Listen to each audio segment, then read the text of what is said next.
최초의 귀족 출신 마법사가 되어 마법사들의 지지와 정통성을 바탕으로 어린 나이에 황제가 되었지만 부족한 지지 기반으로 인해 친인척의 반역으로 3년 만에 폐위된 주인공. 주인공과 가까웠던 마법사가 주인공을 살리기 위해 시공간 마법을 사용하고 주인공은 100년 전 제국의 변경백, 백작가의 서자, 사생아가 됩니다. 그것도 화친의 증표로 볼모가 되어 야만족들에게 팔려갈 운명인 아이로 말이죠. 오늘 리뷰할 소설은 변경백 서자는 황제였다입니다. 저는 이 소설을 127화까지 보았습니다. 그렇게 전직 황제, 현직 백작가 사생아, 볼모 예정이 된 주인공의 생존기가 시작됩니다. 우선 이 소설에서 마법사는 극도로 희귀하여 존중받는다는 설정이고 환생한 주인공은 이번에도 마법을 사용할 수 있습니다. 전체적인 스토리 전개는 철저히 지능 싸움으로 갑니다. 중세, 봉건제, 귀족 사회를 기반으로 전투씬이 아예 없는 건 아니지만 주인공이 싸우는 전투씬은 거의 없다 해도 되고 주인공이 마법을 써 싸움을 못하는 건 아니지만 주인공은 사람들을 이끌고 머리를 써서 싸우는 책략가 리더 같은 느낌입니다.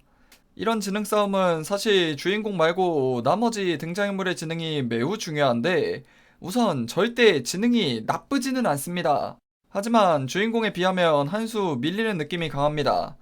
거기에 주인공의 적대적인 세력은 기본적으로 인성의 하자가 있고 나쁜 놈으로 묘사되며 평면적인 캐릭터성을 가지고 있어 깊이 있는 지략 대결을 기대하신다면 실망하실 겁니다. 물론 이건 단점이라기보단 호불호 요소인 게 이런 점 때문에 소설을 가볍고 마음 편히 즐길 수 있습니다.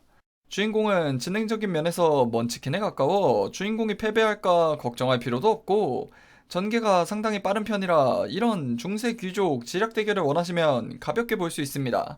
또 초반부 주인공의 상황이 극도로 안 좋은데 온 우주가 나서서 돕는 건지 여기저기 기연들이 있습니다. 물론 그걸 잘 활용해 상황을 만드는 건 주인공의 능력이긴 합니다. 거기에 온 우주가 나서서 도와주는 게 주인공이 과거로 온 것과 관련이 있다는 떡밥도 있습니다. 개연성 없이 막 던지는 건 아니라는 거죠. 가볍게 볼 수 있는 지략 대결물을 원하신다면 볼만한 소설입니다. 전체적으로 고구마 없이 시원시원합니다. 아쉬운 점이라면 주인공의 목적이 확실하지 않다는 겁니다. 기본적으로 다시 100년 뒤 자신이 있었던 시간으로 돌아가고 싶어 하지만 그 방법이 명확히 있지 않습니다. 마지막으로 히로인은 없습니다. 제가 본 곳까지는 나올 만한 기미도 없었고 주변 환경과 상황을 볼 때 생길 가능성은 적어 보입니다. 변경백 서자는 황제였다 리뷰 총평은 지능형 먼치킨 주인공물, 중세 귀족 암투물, 평면적인 등장인물, 언제나 이기는 주인공물을 좋아하시면 볼만한 소설입니다.